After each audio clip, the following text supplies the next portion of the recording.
I have had success in the past, but this is like a whole new game being a 60-year-old version of myself who has a day job where I'm required to be on the computer all day.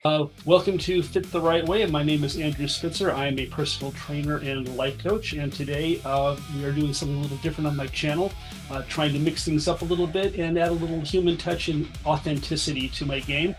I'm the human Dawnnie touch. Mercado. She's the human touch. This is Dawnnie Mercado. She is my friend and colleague. She has several of her own YouTube channels, and we're going to be working together today. For those of you who don't know, I haven't mentioned it before on my channel. I'm also an actor, and I met Dawnnie through the Hollywood Winners Circle, which is a business academy for actors. And we became friends, and we've been collaborating and working together on her channels. And I have kidnapped her to my channel for the day. I And I literally begged him because I saw before and afters of this man, and I was like, could I need to follow whatever you did? I was coming up on my 50th birthday and telling myself, I'm going to live to be 100, and I'm middle-aged now, and I was having trouble breathing, getting to the top of my steps. I'm 5'7". I was pushing 200 pounds, which is high BMI. I don't remember the exact number. You guys can do the math, but I couldn't breathe. And it occurred to me, it's like, there's no way I might not make it to 60 or 70 at this rate, never mind 100. So I better do something about this. And I had been trying to lose weight for a while, and I just didn't know what I was doing. I was doing all the wrong things. And I finally did a little bit of research, and because it actually doesn't take an awful lot, it's really pretty simple. And I got down to a really nice, healthy 150, lost a lot of weight, put on probably about 12 to 15, maybe 20 pounds worth of muscle, and was looking good and feeling pretty good. And in the picture I just showed you there, I was actually down to 139, which was Wow. probably at about 9 or 10% body fat. I thought it was at 12 because I measured with calipers, and every other trainer I showed that to, they're like, "Bro, you are sub 10. You are absolutely sub 10% because they think that's the magic number, and it's a random number. It doesn't really mean anything. But that looks Our different on our different work people. here together might be a little easier because I have no intention of showing my abs. Right, right. And I decided that that was a lot of work to get to that point, and I decided I like eating more than I like having washboard abs. So I don't look like that anymore. I'm not a bodybuilder. I'm not solely in love with aesthetics. I am in love with fitness and good at health outcomes and having a good lifestyle and feeling good and living long and feeling good at the same time. So that's the goal of the channel. That's my personal goal. And Me and Dawnnie have been talking about it, and she apparently has similar goals. So we're going to see if we can work together and make that happen. I have an interesting backstory without going into too much detail. I'm a professional actor.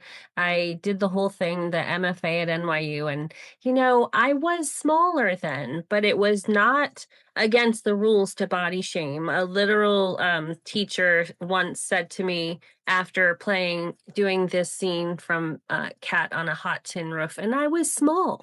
He says, well, you used the body you had well. And then he proceeded to like body shame me in front of my whole class while I was sitting there in a negligee. I've been in a couple car accidents. I once had a torn medial collateral ligament. I have a couple of herniated discs. I am healthy enough to go act for you on television right now, so don't hold that against me.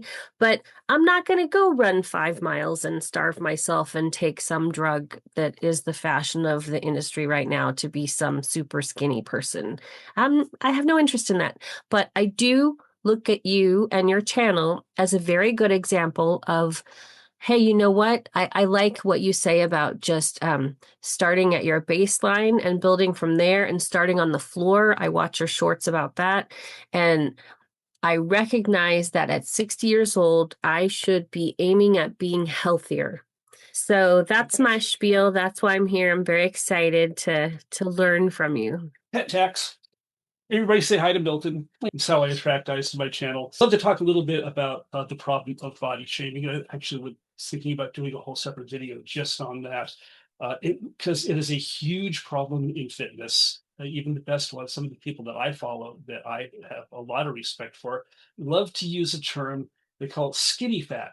So even when you're like at a healthy body weight, but you don't have enough muscle on you for the aesthetic standard that people think you're supposed to have.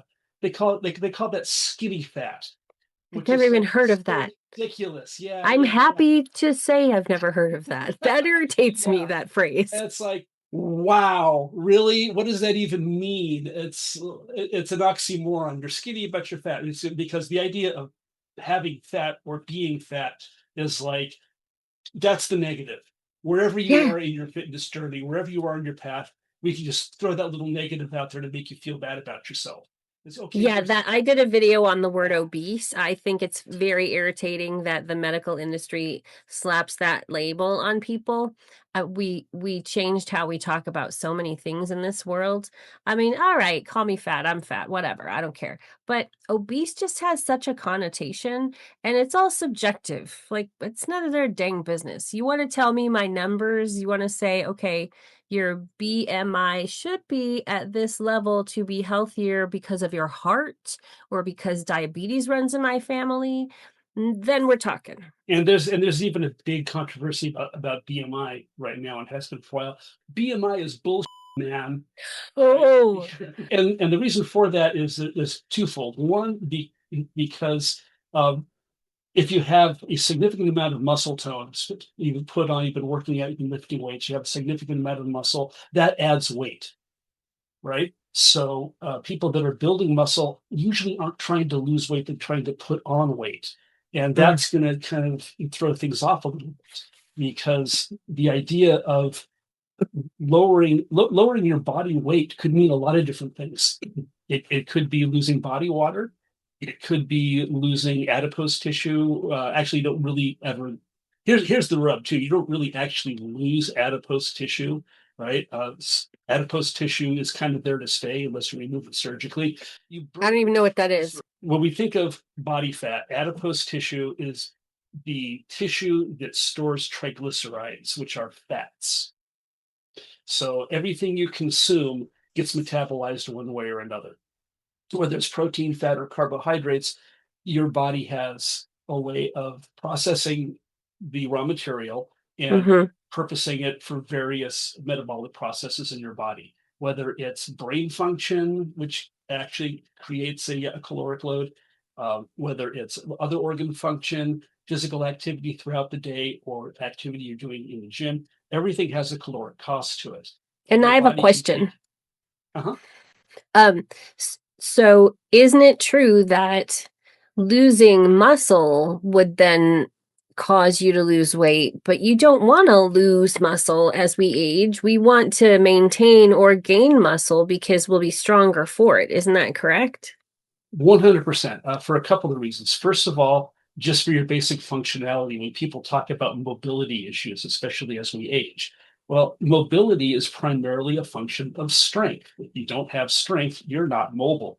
Mm. There's also flexibility and range of motion and all that other stuff.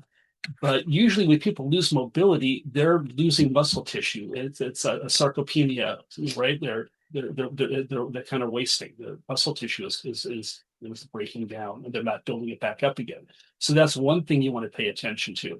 The other reason why having a significant amount of muscle as you get older is important is because for people who are pre-diabetic or diabetic, glucose is stored in muscle tissue as glycogen.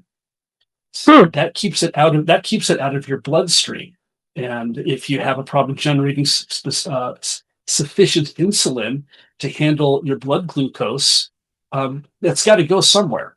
And if you can store it in muscle tissue instead of letting it hang out in your blood, you can actually bring down some of those issues. So that I is didn't know that. all that other stuff. Yeah, so having a significant amount of muscle on your body is actually a great way to manage diabetes or to keep you from becoming diabetic if you're pre-diabetic. Hmm.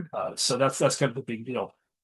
And the third thing that's important about that is when you do resistance training and you start building up muscle, the way muscle functions is by pulling on bones. They pull on joints and pull bones closer to each other. And every time you put stress on a bone, it sends a neurological signal, a neurochemical signal to build up bone tissue. So it's also going to help stave off osteopenia and osteoporosis, which is Oh, really good. So common it as we get strengthens your older. bones. Hmm. Yeah. Bone density is directly tied to muscle tone. So, in really, really simple terms, like you're running, our primitive ancestors ran from saber-toothed tigers, right? If you couldn't run fast enough, you got eaten. So, right? So your body But you wants to had to make sure run you can faster. run fast enough next time. Be able to run faster, right? So you build endurance by doing that thing that's encountering that stressor over and over again. You eventually Uh-huh. build up the capacity, you build up your stress tolerance, you build up the capacity to perform at a higher level each time. And you can do that for endurance training. You can do it for building muscle, and you can do it for building bone tissue as well.